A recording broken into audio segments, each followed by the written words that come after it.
नमस्कार दोस्तों, स्वागत है आप सभी का एक बार फिर से हमारे चैनल ज्योतिष ग्रंथ गंगा में। जय माता दी। दोस्तों, आपके अपने चैनल ज्योतिष ग्रंथ गंगा में आपका बहुत बहुत स्वागत है। माँ भगवती दुर्गा की कृपा आप और आपके पूरे परिवार पर सदा सर्वदा बनी रहे। दोस्तों, आज की वीडियो आप सभी के लिए, हम सभी के लिए बहुत महत्वपूर्ण है। आप सभी के अक्सर कमेंट बॉक्स में प्रश्न आते रहते हैं अपनी समस्याओं को लेकर कि कुछ लोगों को संतान प्राप्ति में बाधा है या कुछ लोगों को संतान तो है लेकिन संतान हमेशा बीमार रहती है। संतान की सफलता में बाधा हो रही है या फिर संतान गलत रास्ते पर चली गई है तो क्या करे, इसके लिए आप लोग प्रश्न करते हैं। इसके साथ ही कुछ लोगों को विवाह में बाधाएं आ रही है। मनचाहे जीवन साथी की कामना है लेकिन मनचाहे जीवन साथी की कामना पूर्ण होने में भी कई तरह की बाधाएं आ रही है। तो इस बारे में भी आप लोगों के प्रश्न आते हैं और धन से संबंधित समस्याओं के लिए भी प्रश्न आते हैं कि धन का अभाव है, आता है लेकिन टिकता नहीं है। कर्ज में घिरे हुए हैं, क्या करें? व्यापार और नौकरी में समस्या है तो क्या करें? भाग्य का साथ नहीं मिलता है। यह प्रश्न बहुत अधिक आता है कि भाग्य का साथ नहीं मिलता है। हम बहुत कुछ कर रहे हैं, पूजा पाठ भी करते हैं, मंत्र जप भी करते हैं, आप जो भी उपाय हमें बताते हो हम वो भी करने का प्रयास करते हैं, लेकिन फिर भी भाग्य में किसी भी प्रकार का बदलाव नहीं हो रहा है। तो क्या करना चाहिए? तो आज के वीडियो में हम जानेंगे कि भाग्य में बदलाव कैसे किया जा सकता है और जो भी हमारी कामना है उसे पूर्ण करने में जो बाधा आ रही है उस बाधा को कैसे दूर किया जाए। समस्त जानकारी आज के वीडियो में देने वाला हूं और बहुत ही आसान, बहुत ही सरलता से किए जाने वाले उपाय भी आपसे शेयर करने वाला हूं। लेकिन हाँ, एक रिक्वेस्ट जरूर है कि जब भी आप कोई भी उपाय करते हैं मन में पूरी श्रद्धा भावना से उपाय करें। और दूसरी चीज की जब भी हम कोई उपाय करते हैं, छोटे छोटे जो हम रेगुलर, जो मैं आपको उपाय बताता रहती हूँ, चाहे धन प्राप्ति के लिए, विवाह के लिए या संतान प्राप्ति के लिए या और भी जीवन की जो समस्याएं होती हैं उनसे निपटने के लिए जो हम उपाय करते हैं उसका लाभ हमें बहुत शीघ्र प्राप्त नहीं होता है। बहुत शीघ्र से मतलब कि हम एक बार उपाय करें और हम ये सोचे कि तुरंत हमें अगली बार उसका फल प्राप्त हो जाएगा। देखिए, इतना आसान नहीं होता। इस धराधाम पर जो भी मनुष्य आया है, जो भी जीव आया है, अपने प्रारब्ध का फल भोगने आते हैं। हम सब तो जब हमारे प्रारब्ध इतने कठोर होते हैं जिनका कटना थोड़ा मुश्किल होता है तो उसके लिए उपाय भी हमें लंबे समय तक करना पड़ता है। कई बार कई लोगों को आपने देखा होगा कि वो एक ही बार उपाय करते हैं या एक ही बार कोई पूजा पाठ इत्यादि कर लेते हैं और शीघ्र ही उन्हें लाभ होता है। इसका मतलब होता है कि उनके प्रारब्ध, मतलब उनके द्वारा किए गए जो पूर्वजन्म के कर्म थे, पुण्य कर्म, वो कहीं ज्यादा थे पाप कर्मों की बजाय। तो जब हम छोटे छोटे ये उपाय करते रहते हैं, जैसे कि मैं बताता हूँ या कोई भी दूसरे पंडित या ज्योतिषी से आप मिलते हैं, वो जो उपाय बताते हैं छोटे छोटे उन्हें करते रहना चाहिए। इससे क्या होता है? पुण्य फल अर्जित होते हैं, पुण्य फल संचित होते हैं। जब हमारे पुण्य फलों की संख्या अधिक होगी तो पाप कर निश्चित ही नष्ट होते हैं और फिर शीघ्र ही हमारी कामना पूर्ण होती है। लेकिन तब तक हमें प्रयास करते रहना चाहिए पूरे धैर्य के साथ। ये तो निश्चित है कि जो आप एक दिया भी जला रहे हैं भगवान के सम्मुख, तो उसका फल आपको अवश्य ही प्राप्त होगा। निश्चित आपके किए गए कर्मों का, चाहे अच्छे कर्म हो या बुरे कर्म हो, उसका फल प्राप्त होता ही है। लेकिन आप जो धैर्य खो देते हैं कि हमने 4 बार दिया जलाया लेकिन भगवान ने कुछ नहीं किया तो 5वीं बार क्यों जलाए, ऐसा मत करिए। लगातार आप निरंतर भगवान की शरण में बने रहिए। कुछ समय बीतने के बाद जब प्रारंभ कटता है और उसके बाद हमें एक बड़ा बदलाव अपने जीवन में निश्चित दिखाई देता है, तो इसके लिए हमें शरण में लगे रहना पड़ता है। छोटे छोटे उपायों के द्वारा हम भगवान से जुड़े रहते हैं, कनेक्टेड रहते हैं, जिससे कि हमारी कामना पूर्ण होने में हमें सफलता प्राप्त होती है। भगवान की कृपा मिल जाती है हमें और हमारी जो भी मनोकामना होती है वो पूर्ण हो जाती है। दोस्तों, भाग्य में बदलाव के लिए देवगुरु बृहस्पति की आराधना करनी चाहिए। धन, संतान, विवाह, जीवन में सुखों के कारक होते हैं। देवगुरु बृहस्पति भाग्य के प्रबल कारक होते हैं। देवगुरु बृहस्पति धन संचय के कारक होते हैं। देवगुरु बृहस्पति तो जब हम बृहस्पति की आराधना करते हैं, बृहस्पतिवार के दिन बृहस्पति देव की पूजा आराधना करते हैं, तो इससे हमारे भाग्य में बदलाव होता है। धन संबंधी समस्याओं से भी मुक्ति मिलती है। संतान संबंधी जो बाधाएं होती है वो भी दूर होती है। विवाह में किसी भी प्रकार की कोई बाधा हो, चाहे विवाह होने में बाधा हो रही हो, दंपत्ति जीवन में परेशानी हो रही हो, मतलब विवाह हो जाए उसके बाद भी पति पत्नी के रिश्तों में मधुरता नहीं है, तो भी देवगुरु बृहस्पति की आराधना करने से दाम्पत्य जीवन मधुर होता है। मतलब सिर्फ देवगुरु बृहस्पति की हम आराधना करें तो इससे ही हमारे जीवन की लगभग समस्त समस्याएं समाप्त हो जाती है। तो किस प्रकार से हम देवगुरु बृहस्पति की आराधना कर सकते हैं? बहुत सरलता से ऐसा क्या करें जिससे कि बृहस्पति हमारा मजबूत हो और जो हमारे जीवन में बाधा हो वह दूर हो। जब बृहस्पति अच्छे होते हैं तो भाग्य का हमारा साथ मिलता है। चाहे छोटा सा भी हम कोई काम करते हैं उसमें हमें बड़ी सफलता प्राप्त होती है। अगर बृहस्पति हमारी जन्म कुंडली में अच्छा है, देखिए, अगर जन्म कुंडली में बृहस्पति अच्छे हैं तो उनके जीवन में सफलता प्राप्त होती है, उन्हें सभी प्रकार के सुखों की प्राप्ति होती है। और अगर हमारे देव गुरु बृहस्पति कमजोर है जन्म कुंडली में, तभी इस प्रकार की बाधाएं आती है। तो इसके लिए क्या करना चाहिए? सप्ताह का सबसे शुभ दिन माना जाता है दोस्तों गुरुवार का दिन, बृहस्पतिवार का दिन, और बृहस्पतिवार के दिन बृहस्पति देव की पूजा की जाती है। जन्म कुंडली के सर्वाधिक शुभ ग्रह माने देवगुरु बृहस्पति, तो गुरुवार के दिन इनकी आराधना करें तो शीघ्र ही हमारे जीवन से समस्याएं दूर हो जाती है।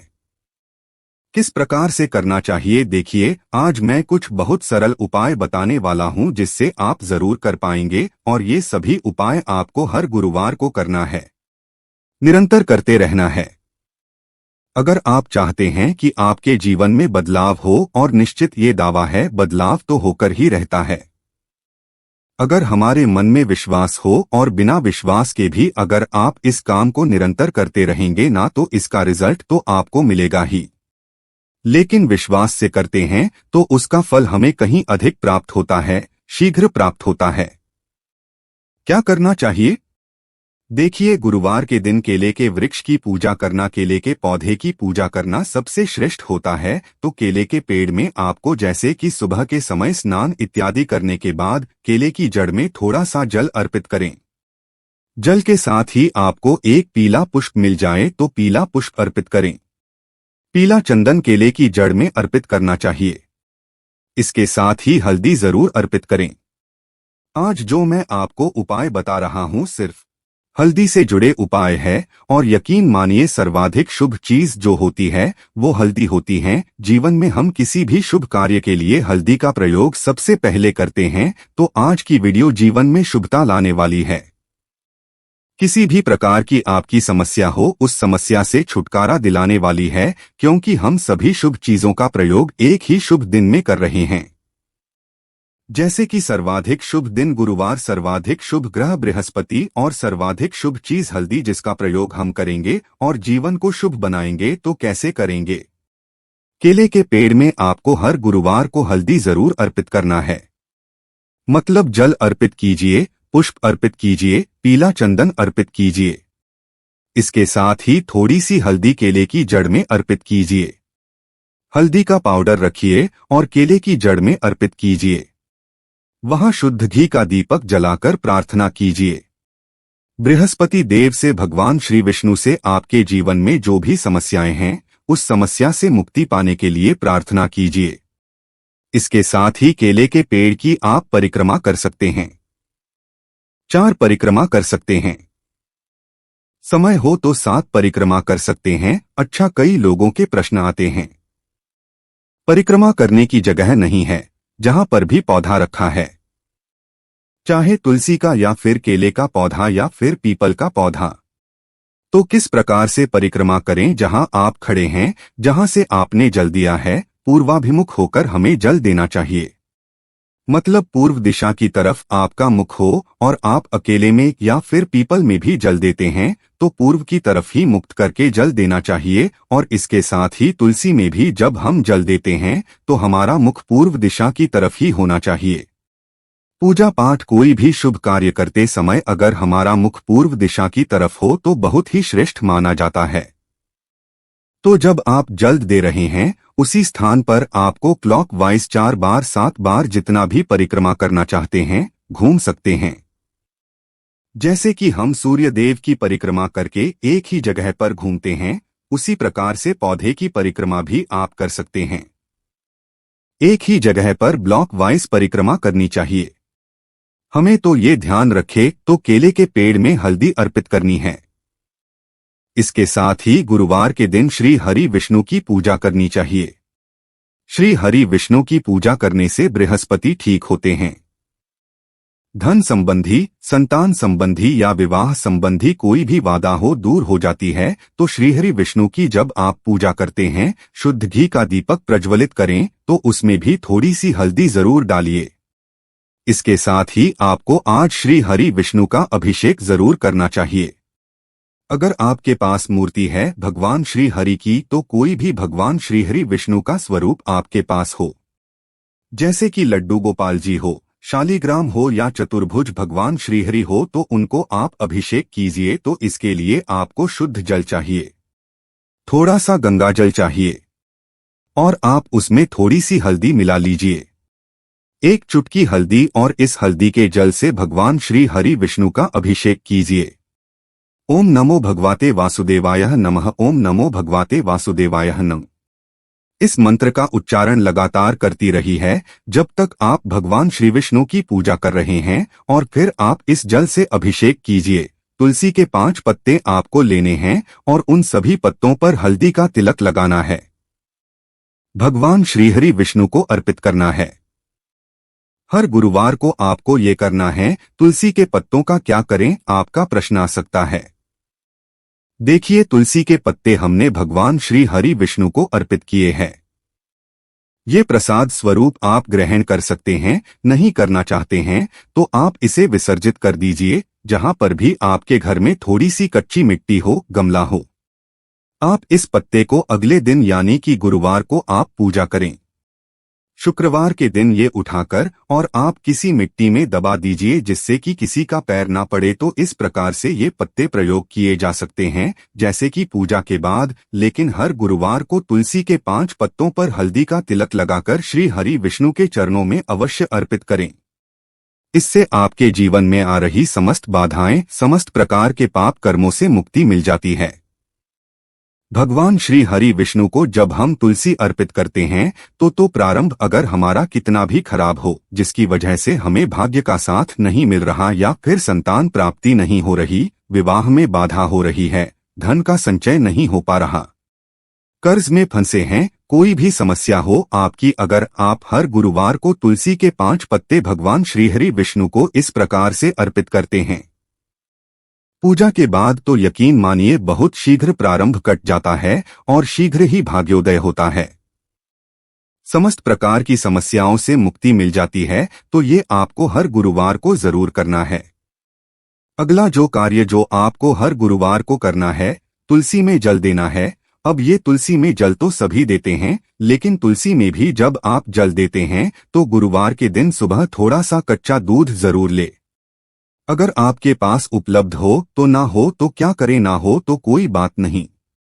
शुद्ध जल आप भगवान श्री हरि विष्णु को जैसी पूजा किए हैं वैसे ही आप शुद्ध जल से तुलसी को भी सींचे। तुलसी में थोड़ा सा गंगा जल और शुद्ध जल मिलाकर अर्पित करें और थोड़ी सी हल्दी तुलसी की जड़ में भी जरूर चढ़ाएं। हर जगह आपको हल्दी का प्रयोग इसलिए बता रहा हूं कि जीवन में शुभता आए, बृहस्पति आपका मजबूत हो। देखिए हर चीज ऐसे ही नहीं समाप्त होती है, हमें उसका कुछ ना कुछ एक ठोस उपाय करना पड़ता है जिससे ग्रह में बल आए। जब ग्रह में बल आता है तो हमारे जीवन में बदलाव होता है। इसलिए आज हल्दी का प्रयोग हर जगह करें, हर पूजा में करें। तो तुलसी में भी आप जल्द दूर दे और जल देते हैं तो हल्दी जरूर अर्पित करें। तुलसी में पीला चंदन अर्पित किया जाता है। याद रखें, सिंदूर नहीं लगाया जाता है तुलसी को, तो तुलसी के जब आप पूजा करते हैं आप धूप जलाए वहां पर और उसके साथ ही अगरबत्ती जलाकर और तुलसी माँ की पूजा करें। सुबह के समय और उसके बाद आप थोड़ी सी हल्दी जरूर उनको अर्पित करें। पुष्प हो तो पीले पुष्प अर्पित करें। विधि विधान से पूजा करें। तुलसी के पास बैठकर आप चाहे तो ओम नमो भगवते वासुदेवाय नमः इस मंत्र का जप कर सकते हैं, या अगर आप चाहे तो तुलसी के मंत्री का भी जप कर सकते हैं। ओम तुलसी देवी ने यथासंभव जितना भी आपके पास समय हो 5 बार, 7 बार, 11 बार या समय हो तो 108 बार तुलसी की पूजा से भगवान श्री हरि विष्णु की कृपा मिलती है। तुलसी की पूजा से दुख दर्द था दूर होती है। तुलसी की पूजा से घर में सुख समृद्धि आती है, संतान की प्राप्ति होती है, सौभाग्य की प्राप्ति होती है, विवाह में आ रही बाधाएं दूर होती है। मतलब तुलसी ही एकमात्र ऐसा पौधा है जिसकी पूजा करने मात्र से समस्त प्रकार के पाप कर्मों से मुक्ति मिल जाती है और समस्त प्रकार की कामनाएं मात्र तुलसी पूजन से पूर्ण हो जाती है। इसलिए घर में तुलसी अवश्य होनी चाहिए। अगर नहीं है तो घर में लाकर लगा दीजिए। गुरुवार या शुक्रवार, सोमवार किसी भी दिन तुलसी लगाई जा सकती है। किसी भी शुभ दिन पर तो गुरुवार और शुक्रवार के दिन श्रेष्ठ होता है। तुलसी लगाना अगर नहीं है तो जरूर लाकर लगा दीजिए और प्रतिदिन पूजा कीजिए। सुबह शाम, मतलब सुबह जल अर्पित करें, शाम को दीपदान करें। इतने मात्र से भी समस्याएं दूर हो जाती है। अगला जो कार्य जो आपको जरूर करना है, घर के मुख्य द्वार पर हल्दी से स्वास्तिक बनाना है। हल्दी में थोड़ा सा गंगाजल या शुद्ध जल मिलाकर उसमें आप अपनी अनामिका उंगली से घर के मुख्य द्वार के दोनों तरफ स्वस्तिक बनाएं। और ये भी आपको हर गुरुवार को करना है। ऐसा नहीं कि आप एक गुरुवार को करेंगे और फिर अगले गुरुवार को वो स्वस्तिक बना हुआ है तो अगले गुरुवार को आप नहीं बनाएंगे। अगले गुरुवार को फिर आप उसी स्वस्तिक पर थोड़ा सा पानी डालकर और आप उसे हटा सकते हैं। चाहे तो नहीं तो हल्का सा जल डाल दें और उसके बाद दोबारा उसी स्वस्तिक पर स्वस्तिक बना सकते हैं। लेकिन हर गुरुवार को कोई भी गुरुवार मिस ना हो, इस बात का ध्यान रखें। मतलब हर गुरुवार को ये सारे कार्य आपको निरंतर करने हैं। अगर हर गुरुवार को आप ये सारे कार्य करेंगे ना, बहुत जल्दी आपके जीवन में बदलाव होगा। विश्वास से करेंगे तो जीवन में इतना अधिक बदलाव दिखेगा कि आप स्वयं खुद आश्चर्य में पड़ जाएंगे कि छोटे से उपाय से आपका जीवन इतना बदल सकता है। अगला जो कार्य आपको करना है, हल्दी मिले हुए जल से पूरे घर में हर गुरुवार को छिड़काव करना है। हल्दी मिला हुआ जल मतलब थोड़ा सा जल ले। आप शुद्ध जल ले सकते हैं और उसमें हल्दी डालकर एक चुटकी भर हल्दी का प्रयोग करना होता है। उसके बाद घर के मुख्य द्वार से लेकर अंदर तक घर के कोने कोने में आप इस जल का छिड़काव करें। और हाँ, अगर आपके पास भगवान श्री विष्णु की मूर्ति है और आपने अभिषेक किया है, उनका तो जो जल है, जो चरणामृत है, उनका उसी जल से आप पूरे घर में छिड़काव कर सकते हैं। अलग से जल भी बनाने की आवश्यकता नहीं और ये कार्य भी आपको हर गुरुवार को करना है। वैसे हल्दी मिले हुए जल का छिड़काव आप चाहे तो प्रतिदिन कर सकते हैं, लेकिन गुरुवार को तो आप जरूर करें। और ये सारे प्रयोग, जैसे कि मैंने आपको 5 प्रयोग सिर्फ हल्दी के बताए, जो कि आपको हर गुरुवार को करनी है। और जीवन में बदलाव चाहते हैं, अपने भाग्य में बदलाव चाहते हैं कि आपके जीवन में समस्त प्रकार की समस्याओं का समाधान शीघ्र ही प्राप्त हो, तो इन सभी कार्यों को हर गुरुवार को जरूर कीजिए। अपने जीवन में नियम बना लीजिए कि गुरुवार के दिन आपको यह कार्य जरूर करना है और मुश्किल से सुबह का जो आधे घंटे का समय है, उतने में ही ये सभी कार्य हो जाएंगे। सुबह स्नान करने के बाद सबसे पहले आप भगवान श्री हरि विष्णु का पूजन कर लीजिए। फिर केले के पेड़ में जल दीजिए। तुलसी के पेड़ में आपको जल देना है। इसके साथ ही घर के मुख्य द्वार पर पूजा करने के बाद आप हल्दी सिद्धि स्वस्तिक बना देंगे और जो जल से आपने भगवान का अभिषेक किया है, उस जल से पूरे घर में छिड़काव कर देंगे। बहुत थोड़ा सा समय लगता है।